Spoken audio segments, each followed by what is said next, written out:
बिस्मिल्लाहिर्रहमानिर्रहीम। अस्सलाम वालेकुम स्टूडेंट्स। उम्मीद करता हूँ आप लोग सब खैरियत से होंगे। आज हम chapter number 4 rotational and circular motion के अंदर टॉपिक स्टार्ट करने वाले हैं जो कि कंजर्वेशन ऑफ एंगुलर मोमेंटम है।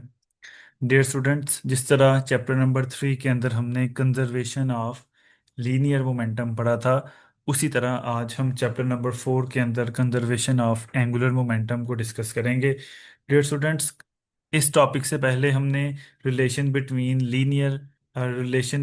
एंगुलर मोमेंटम डेल्टा एल और रिलेशन और टॉर्क के दरमियान रिलेशन देखा था, जो कि rate of change of angular momentum is equals to torque आता है। Dear students, conservation of angular momentum भी यहीं से आगे स्टार्ट होता है।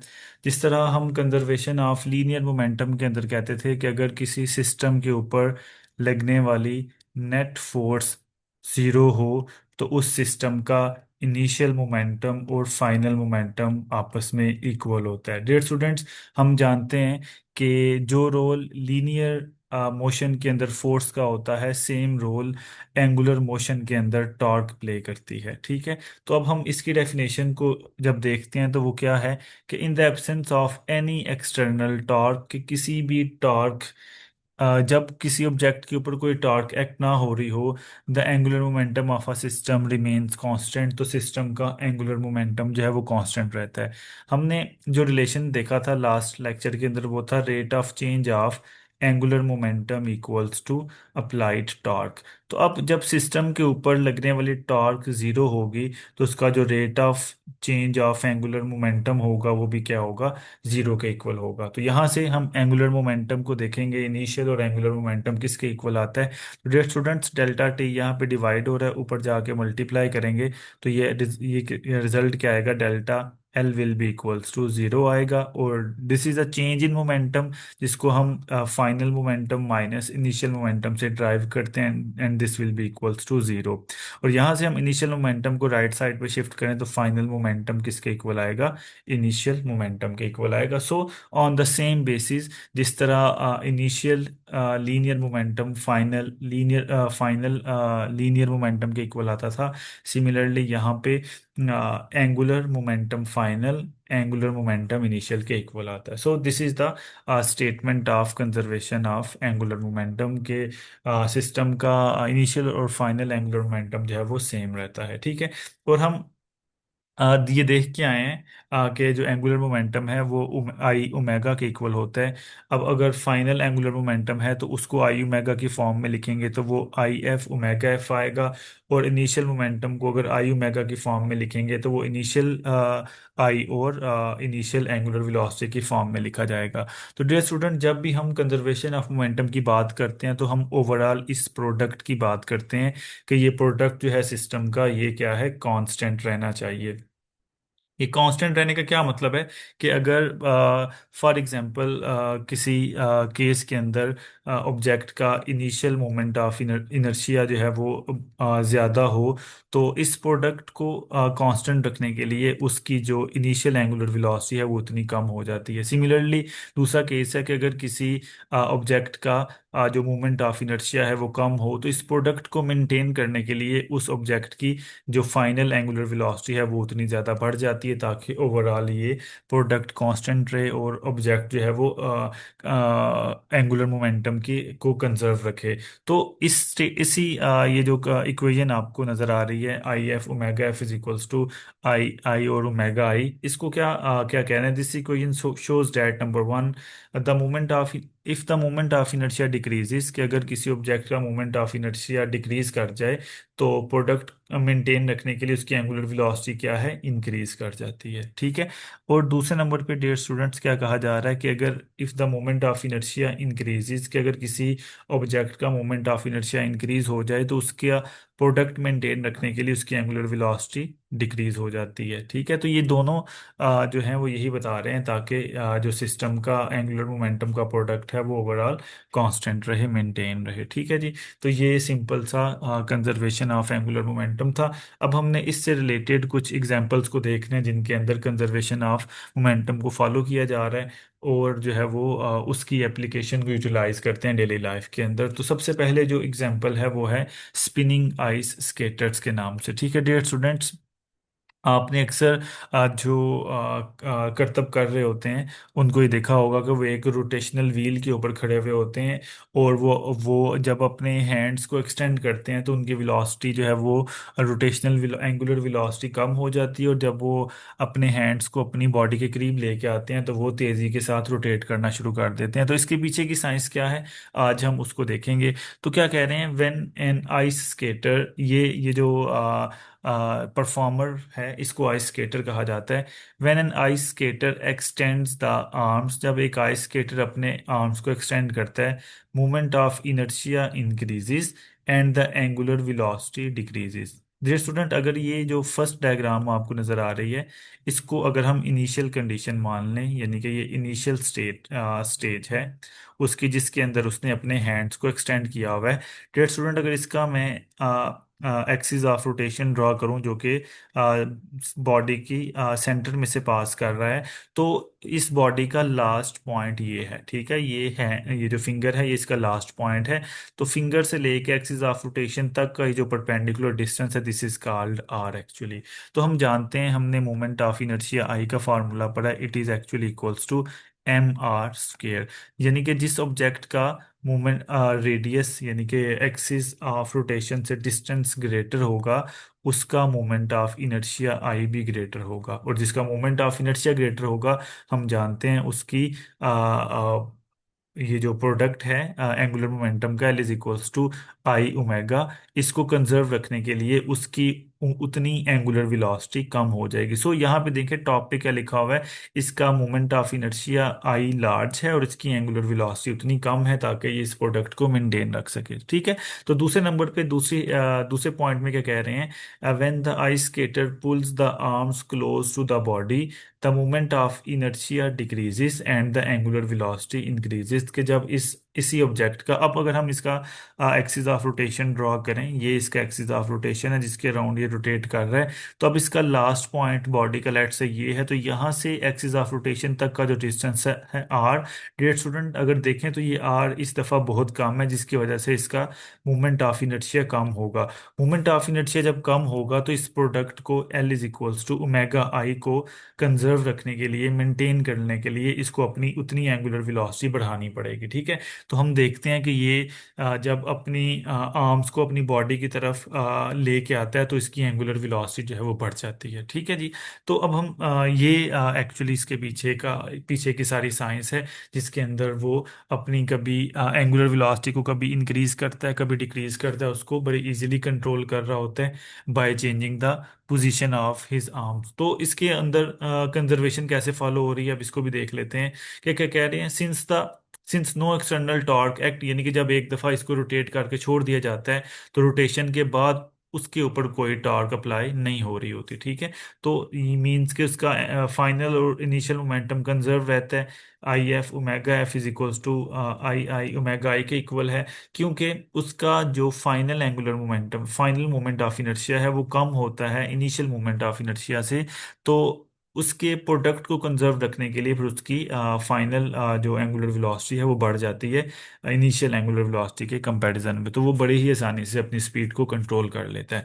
देन इससे कंक्लूजन क्या निकलती है कि आइस स्केटर्स जो हैं वो कंट्रोल करते हैं अपनी स्पिनिंग स्पीड को, अपने मोमेंट ऑफ इनर्शिया को चेंज करके, और अपने एंगुलर मोमेंटम को वो कांस्टेंट रखते हैं। तो ये फर्स्ट एग्जांपल थी जिसके अंदर हमने स्पिनिंग आइस स्केटर्स की रियल लाइफ जो एप्लीकेशन है उसको डिस्कस किया। सेकंड जो एग्जांपल है वो है डाइवर्स की और जिम्नास्ट्स की। डियर स्टूडेंट, आप जानते हैं कि ये जो डाइवर्स होते हैं वो एक डाइविंग बोर्ड से जंप करते हैं, और वो अपनी बॉडी की पोजीशन को चेंज करके नंबर ऑफ समरसॉल्ट्स को कम या ज़्यादा करते हैं। ठीक है डियर स्टूडेंट, ये जो फर्स्ट कंडीशन आपको नज़र आ रही है, इसको एक्सटेंडेड पोजीशन बोला जाता है। और ये जो पोजीशन है, position number 3 and position number 4, इसको टकिंग पोजीशन कहा जाता है। ठीक है, जिसके अंदर वो अपने आर्म्स को और लेग्स को अपनी बॉडी के करीब लेके आते हैं। तो क्या होता है, अगर हम इसकी एक्सटेंडेड पोजीशन में देखें, तो ये अगर लेट से इसका सेंटर ऑफ मास ये है, तो सेंटर ऑफ मास से लेके लास्ट पॉइंट तक आर ज़्यादा होता है। लेकिन अगर हम यहाँ से देखें, इस सेंटर ऑफ मास से अब यहाँ तक का जो आर है, ये इसकी वैल्यू क्या हो जाती है, कम हो जाती है। तो मोमेंट ऑफ इनर्शिया का यहाँ पे सारा गेम है कि जब एक्सटेंडेड पोजीशन में मोमेंट ऑफ इनर्शिया ज़्यादा होता है, क्योंकि यहाँ पे आर ज़्यादा है, तो प्रोडक्ट को कंजर्व रखने के लिए उनकी एंगुलर वेलोसिटी उतनी कम होती है। तो इनिशियली आपने भी देखा होगा, जब वो जंप करते हैं तो उनकी एंगुलर वेलोसिटी बहुत कम होती है पहले केस में। लेकिन जब वो इस टकिंग पोजीशन के अंदर आते हैं तो उनका आर इंतहाई कम हो जाता है, जिसकी वजह से मोमेंट ऑफ इनर्शिया भी कम हो जाता है, और एंगुलर मोमेंटम को कंजर्व रखने के लिए उनकी एंगुलर वेलोसिटी उतनी ज़्यादा बढ़ जाती है। ठीक है, तो जिसकी वजह से वो ज़्यादा समरसॉल्ट्स परफॉर्म करते हैं, और जो डाइवर्स ज़्यादा समरसॉल्ट्स परफॉर्म करते हैं, फिर उनके ज़्यादा पॉइंट्स बन जाते हैं। ठीक है, तो ये ओवरऑल इसका कंसेप्ट है। इसको रीड भी कर लेते हैं, क्या कह रहे हैं कि a diver rotate about the centre of mass while falling, कि वो फॉल करते टाइम अपने सेंटर ऑफ मास के अराउंड जो है वो रोटेट करता है। By changing body position, tucking or, spreading arms and legs, the diver control the angular speed, वो अपनी एंगुलर स्पीड को कंट्रोल कर रहे होते हैं। तो टक पोजीशन के अंदर क्या हो रहा होता है कि मोमेंट ऑफ इनर्शिया डिक्रीज करता है, ये नंबर 2 वाली, this is the talking position. ठीक है, this is the talking position. तो इसके अंदर क्या कह रहे हैं, moment of inertia decrease decrease होता है उसका, जिसकी वजह से उसकी एंगुलर वेलोसिटी इंक्रीज हो जाती है। And number 1 is the extended position, जिसके अंदर उसके आर्म्स और लेग्स जो हैं वो एक्सटेंड हैं।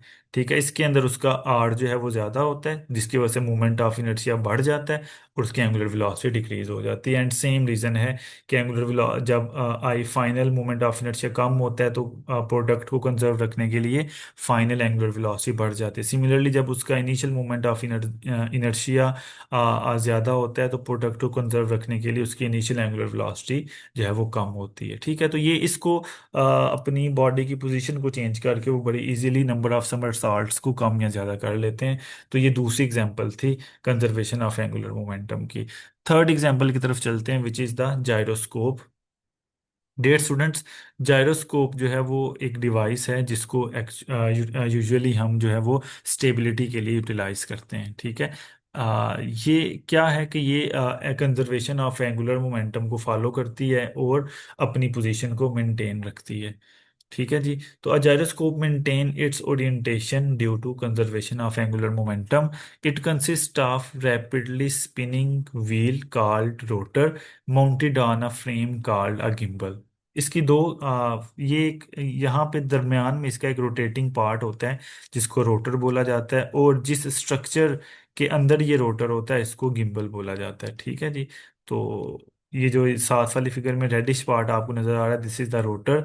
एंड ये जिस स्ट्रक्चर के अंदर सारा माउंट हुआ हुआ है, इसको गिम्बल बोला जाता है। तो ये काम कैसे करता है, number 1, if no external torque acts the gyroscope continues pointing in the same direction. For example कि आप लट्टू, आपने बचपन में लट्टू से खेला होगा।